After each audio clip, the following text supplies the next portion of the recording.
إن الحمد لله نحمده ونستعينه ونستغفره ونستهديه ونعوذ بالله من شرور أنفسنا ومن سيئات أعمالنا من يهده الله فلا مضل له ومن يضلل فلا هادي له وأشهد أن لا إله إلا الله وحده لا شريك له وأشهد أن محمدا عبده ورسوله فاللهم صل وسلم وبارك عليه وعلى آله وصحبه وسلم تسليما كثيرا أما بعد يا أيها الذين آمنوا اتقوا الله حق تقاته ولا تموتن إلا وأنتم مسلمون.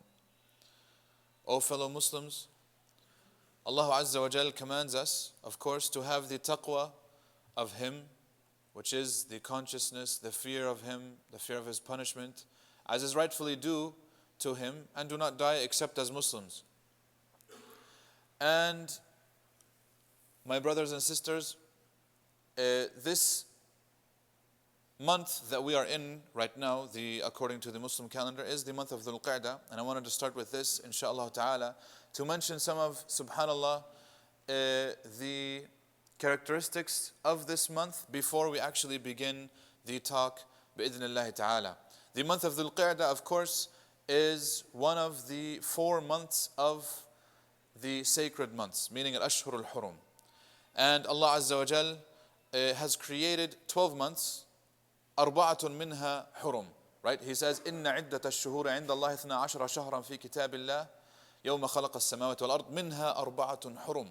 From amongst them there are 4, meaning according to Allah Azza wa Jal there are 12 months. From amongst them there are 4 that are sacred. And He says about these, فلا تظلموا فيهن أنفسكم. Do not wrong yourselves in these months. And He also says, ذلك الدين القيم فلا تظلموا فيهن أنفسكم. He says this is the correct religion. This is what they call the sacred, the valuable way. And therefore do not wrong yourselves. What this entails is that these 4 months out of the whole year, our reward is valuable. Because this is what Allah says. And He also says, do not wrong yourselves in them. Do not commit any sins during these 4 months. Now, does this mean that we can commit sins in the other 8 months? No. But He's emphasizing these 4 in order to tell us sinning in these months is worse than sinning outside. And the sin, of course, is not multiplied like the good deeds. We know that every good deed that a person does is multiplied by 10. The bad deeds are not multiplied in amount, but they are multiplied in effect. Meaning in their qadr, in their gravity, in how grave they are. So Allah Azza wa Jal is telling us this is a season in which He wants you to focus more on yourself than perhaps anything else. The name Dhul-Qi'dah itself comes from the Arab tradition of كانت تقعد فيه العرب عن القتال. لذلك سميت بذul-Qi'dah. That the Arabs used to sit down and not fight anyone else during these months. And this is why these 3 months are in a row. These sacred months, Dhul-Qi'dah, Dhul-Hijjah, and Muharram. Right? Because people are usually getting ready for Hajj, and they're getting ready for the worship of Allah, because the largest festival, the largest ritual of Muslims is coming up soon. And so it's as if He's saying, get ready from now. Get ready from now. Even though it's perhaps a month away, He's saying, get ready from now. This is the place of Dhul-Qi'dah has. And so He's saying, do not sin during this month. Right? That this is a month in which Hajj is prepared for. So this is one of the months of Hajj. The Prophet ﷺ, also from his sunnah, is to make umrah in Dhul-Qi'dah. If anyone has the ability to make umrah, many of the scholars say it is highly rewarding to make umrah during Dhul-Qi'dah, which is a fact that perhaps comes as new knowledge to many people. However, when looking at the seerah, we find that Dhul-Qi'dah has such an importance that the Prophet ﷺ, during his whole life, he only made umrah 4 times. All 4 were in Dhul-Qi'dah. He never made umrah in Ramadan. He never made umrah in Dhul-Hijjah. He never made umrah in any other month but Dhul-Qi'dah. Now, does this mean that we cannot make umrah in other months? We can, of course. But the Prophet ﷺ himself used to always make his umrah in this month. And in fact, when the scholars were asked, which is better, to make umrah in Ramadan or umrah in Dhul-Qi'dah? Because we know that when a person does umrah in Ramadan and he goes to Mecca, that it's as if he has made Hajj with the Prophet ﷺ, according to the hadith. So the question is that one better, or is making it in Dhul-Qi'dah better? Ibn al-Qayyim rahimahullah says, subhanAllah, look at his answer and how fair he is.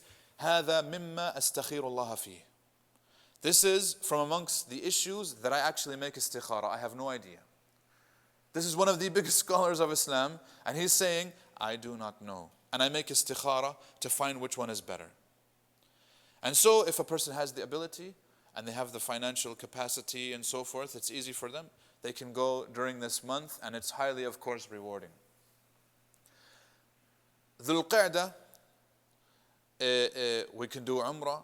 The emphasized thing that I wanted to point out was the fact that we should not sin during these months. And we should not sin aslan regardless. Because of a rule, and this is inshallah ta'ala the topic of the khutbah, and this khutbah should serve perhaps more as a reminder than anything else, that how we do, right, whatever we sow, we shall reap. Whatever man sows, he shall reap.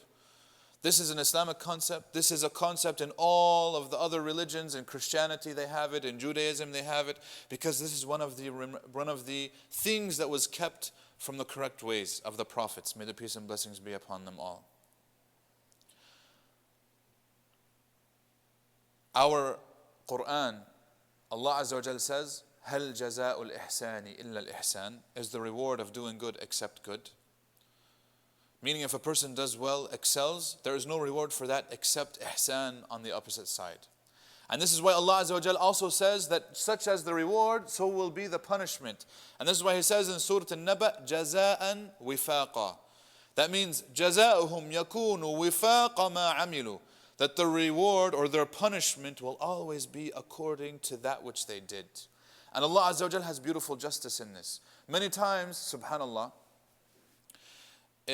when a person commits a deed and he sees that Allah Azza wa Jal punishes him in such a way, meaning in his life he sees the effect of his sin, or in the hereafter he sees the punishment from Allah Azza wa Jal, people sometimes become surprised about how Allah Azza wa Jal actually treated them. But in fact, they should never be surprised.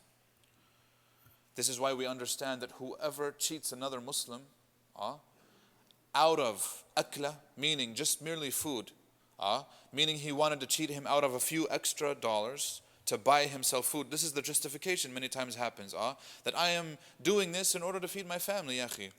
You know, sometimes cheating or lying is justified in the sense that I need to feed my family, or I need to put bread on the table. And he says, "Man akala bi muslimin akla, akala bi mithliha fi nari jahannam." That whoever does this, whatever he took, he will have the repercussions of this. He will eat that same thing that he wanted in the hellfire.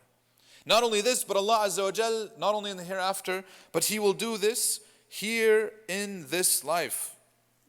And so, Ibn al-Qayyim points out that he says almost every punishment that Allah Azza wa Jal has decreed is to give the person the exact opposite of what they intended to get. And we will mention several examples for this point to be very clear, bi'idhnillahi ta'ala. So, for example, a person who lies and is caught lying, and we understand he goes to court and he is proved to be a liar, يُهْدَرْ كَلَامُهُ وَلَا تُقْبَلْ شَهَادَتُهُ أَبَدًا. The person who lies, after this, that we decreed that he is in fact a liar, his ruling in Islam, the punishment is that this person's word is never accepted again. Some scholars allow exceptions, meaning if he repents and it's a sincere repentance and he changes his ways, he changes his life and we see opportunities, then maybe. But a lot of scholars say this is forever, meaning as soon as the person, this has been happening, he is never accepted. What was his intention in lying? He wanted people to accept him. Right? He wanted people to believe him, and so Allah made the punishment the exact opposite of what He intended. This is one example. Another example, he says that the person who takes, when they are in a Muslim army, and we know that they can get the spoils of war, right, from the enemy. And so he says that whoever takes from the spoils before they are distributed, because we know that the leader of the army, he has to distribute it. No one else can. The soldiers cannot take anything from the spoils of war until it's actually fairly distributed amongst the Muslims. And so he says that the punishment for taking it before, this is a severe punishment by the way, that this person will be denied his share. He will never get a share, ever, in any battle. And of course everything that he took will be taken away from him and destroyed. So he got the opposite of what he intended. He wanted to get some worldly benefit for himself. The worldly benefit is removed and it is never given to him again. He will not be able to participate. Another example. He says that whoever does sayd while he is muhrim, right? When a person is in a state of ihram, he cannot hunt. It's haram to hunt when you're in the state of ihram. For a wisdom that Allah Azza wa Jal knows. He wants us to be in a certain behavior while we're going to Hajj. And so while a person is on his journey in Hajj, he cannot hunt wild animals, right? And so what is the punishment for a person who actually does hunt and commit this sin? They take it away from him, and فَجَزَاءٌ, he has to pay something similar from other animals, domesticated ones, and that is given to the poor people, meaning he can't even eat from it, and he has to pay for it. So he gets the exact opposite of what he intended. The person who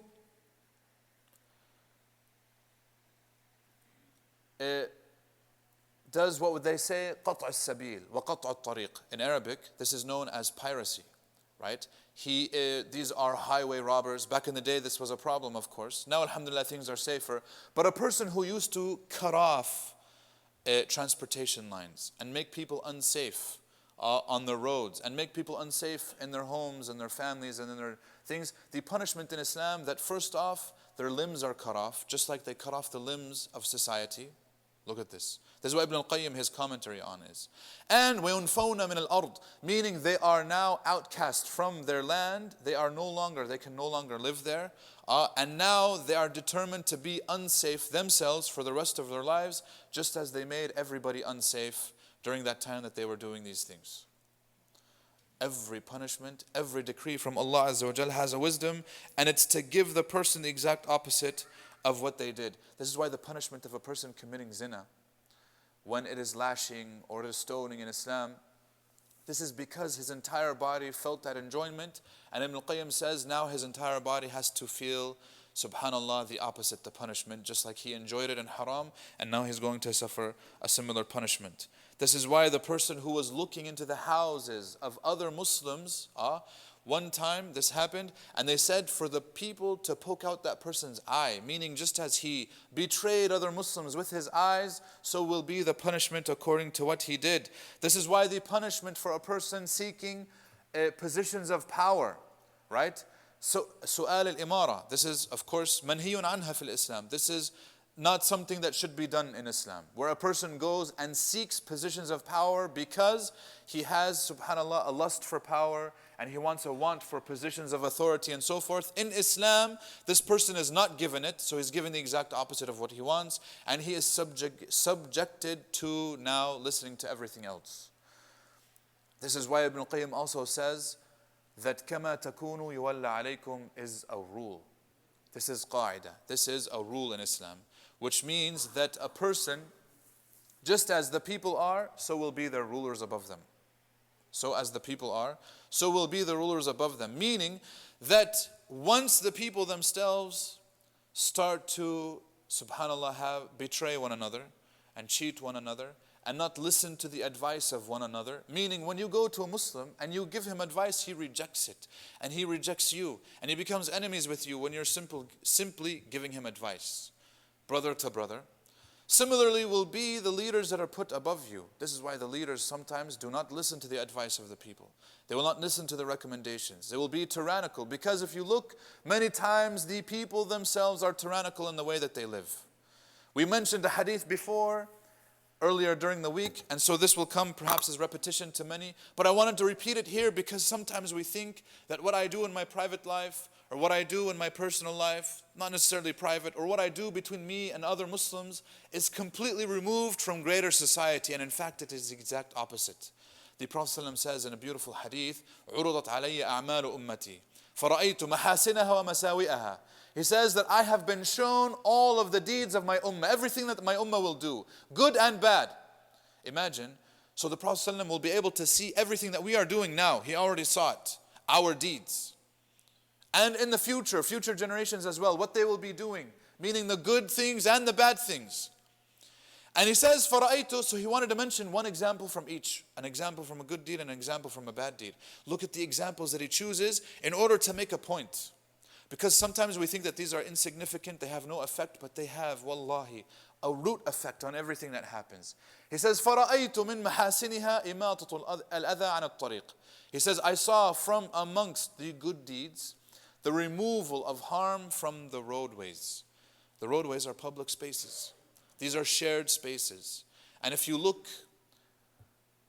إِمَاطَةُ الْأَذَى means removing of any harm, meaning there's no garbage in these roadways. There's no harmful things, there's no potholes. The roadways are kept up, right? They're nice, you can drive on them, you can walk on them, they're usable.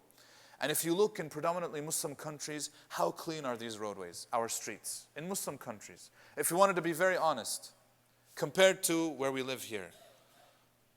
We know the situation. I don't have to mention it. And so many times people will say, Yahi, no, this is because they're the West, they're more organized than us. We're behind, we're backwards. When in fact, our problem is not that we're not like the West. Our problem is not we're not like ourselves. We're not like what the Prophet ﷺ told us to be like. If he says, of all the good deeds that I saw, this is one of them. Because sometimes we think that this is insignificant and it has nothing to do with anything. It has everything to do with everything. Because public spaces are shared spaces. Which means that we all have to share them. And when I think that I can be clean in my home and dirty outside, this is foolish thinking. When I think that I can be religious in the masjid and then unreligious outside, this is foolish thinking. When I think that my life in one arena is removed from my life in another, this is foolish thinking. The Prophet ﷺ wants us to understand very clearly that it has everything to do with everything. Unless I'm a Muslim everywhere I go, we're not going to be successful. And then we complain about why we are behind. And it's because, subhanAllah, we think that we can get away with certain things and not get away with other things. And this is why the Prophet ﷺ here, and Allah Azza wa Jal indicates in all of these ahadith that we have mentioned, and all these examples and all of these ayat, is that whatever you put in is what you're going to get out. Whatever your intention was, if it was good, in tasduqullah yasduquk. The Prophet ﷺ said this to an Arabi. He says, if you are honest with Allah, Allah will be honest with you. But if we forget Allah Azza wa Jal and we play games with Allah Azza wa Jal and we pretend that we can get away with certain things here and there, this is not going to work. Allah Azza wa Jal knows whether we're honest or not. He knows what we're capable of. He knows what we're going through.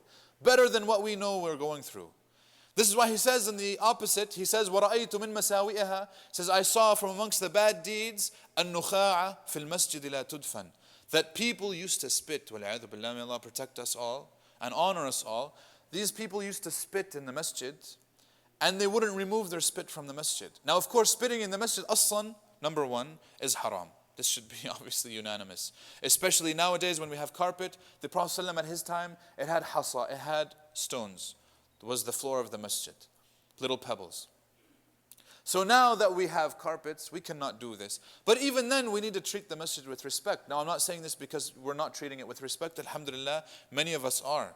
But if you just go and take a tour of, for example, the restroom, and you see how people use it, and how filthy sometimes they can become, sometimes you wonder, are the people's restrooms in their homes as dirty as they are here, or as filthy as they use them here?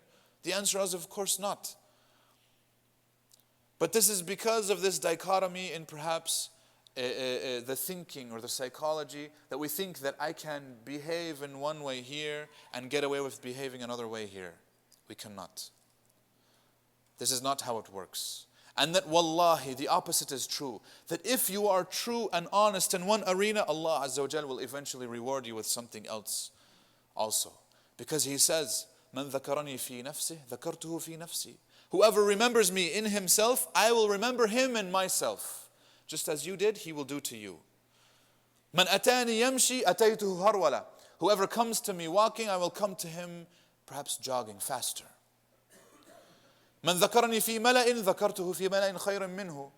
He says, whoever remembers me in one gathering, I will remember him in a gathering better than that. Just as you do from the good as well, he will do to you as well. This is why Allah Azza wa Jal says, وَإِذْ تَأَذَّنَ رَبُّكُمْ لَإِن شَكَرْتُمْ لَأَزِيدَنَّكُمْ. that if you thank me, Allah Azza wa Jal has made it a decree, that if you thank me, I will give you more. Why is He giving you more? Because you're thankful. He's giving you what you wanted on the good side, and is giving you the opposite of what you wanted on the bad side. May Allah Azza wa Jal help us to always thank Him and to always behave proper Muslims in all arenas of life. أقول قولي هذا وأستغفر الله لي ولكم فاستغفروه إنه هو الغفور الرحيم.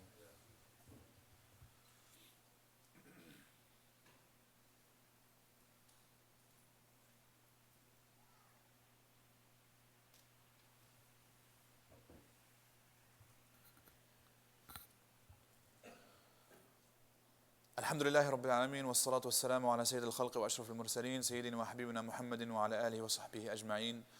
أما بعد, there are of course many more examples we can say. That whoever forgives a person, Allah will forgive him. Whoever follows the faults of a person, Allah will expose his own faults. These are all from a hadith of the Prophet ﷺ. There are stories and examples. Yusuf alayhi salam, in his story, when he was approached by the women to commit the fahisha, to commit zina. Our youth are going through this perhaps on a daily basis. Sometimes if you want to avoid it, it will come to you. Wallahi, sometimes they will throw themselves on your lap. And so you have to avoid it as much as possible. This is why Yusuf alayhi salam, he tried his best to avoid it. And he said, رَبِّ السِّجْنُ أَحَبُّ إِلَيَّ مِمَّا يَدْعُونَنِي إِلَيْهِ. Oh Allah, oh my Lord, Wallahi, prison is more beloved to me than what they call me to. Meaning to commit zina with them, to commit adultery and fornication. And you have people today that will say, and I have heard this wallahi with my own ears, I would go to prison just to spend a night with so and so. Look at how things have changed. Yusuf alayhi salam, he is saying, wallahi, prison is more beloved to me because I understand. He understood what this entails and how it will distance him between him and his Lord, how it will ruin his life. The scars of this one act will remain on him until the day he dies. And so he knew this and he says, wallahi, going to prison is more beloved to me, without a doubt. So Allah Azza wa Jal gave it to him. He went to prison. But then, after just a few years in prison, he not only got out of prison, but he was able to clear his name so that they know he was innocent.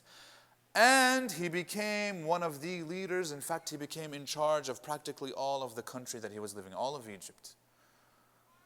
This is how Allah Azza wa Jal rewarded him by staying away from one sin. If we can understand this, that if I give this up, مَنْ تَرَكَ شَيْئًا لِلَّهِ عَوَّضَهُ اللَّهُ خَيْرًا مِنْهُ. This is a rule. Whoever gives up something for the sake of Allah, Allah will give him something better. He gave this up for the sake of Allah, Allah gave him something better. There is an amazing story, and inshallah we will mention this very quickly. There is one of these scholars of the Hanabila, he's a faqih, his name is Ibn Aqil. Okay? Ibn Aqil, he says an amazing story, where he says, one year I was in Hajj.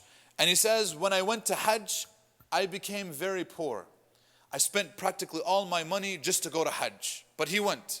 And while he was in Hajj, subhanAllah, he says, I was barely surviving. And while I was making tawaf and doing all of the rituals, I found a necklace. Okay? And it was made out of pearls. And the pearls were strung together with a red string. So it was very distinctive.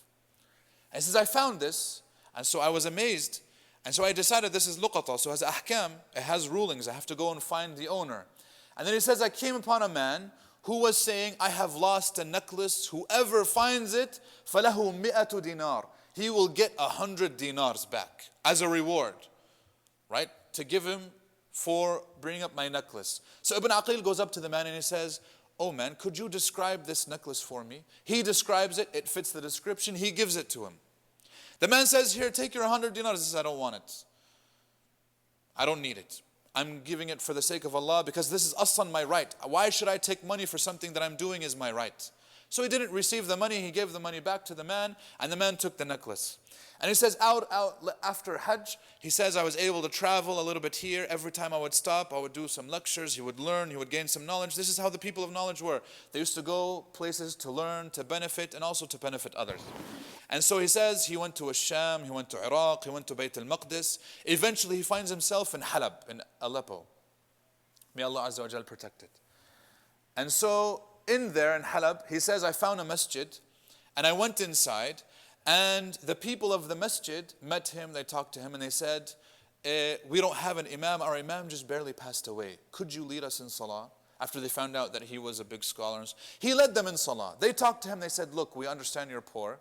Would you like to live with us for the time that you're going to spend here? We'll pay you something, a salary, and you can stay here. He said, sure. So he started benefiting from them. He benefited them as well. Then they said, our Imam, remember our Imam who passed away, they said he has a daughter and she has no one to take care of her. Would you like to marry her? So he said, let me meet her. I want to see, what kind of person she is. Is she religious and so forth? So he met her. He liked her. He says, okay, I'll marry her. He married her. On their wedding night, now that they're a couple, she put on some jewelry and he sees a necklace that's made out of the same pearls and it has a red string. And he says, this is the necklace. She says, what are you talking about? He tells her the story that he had with the necklace. And subhanAllah, she says, the man that you met was my father.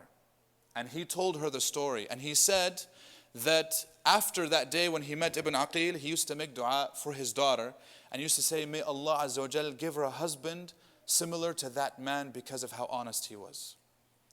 And Allah Azza wa Jal answered his dua in sending the exact same man back to Aleppo to marry his daughter.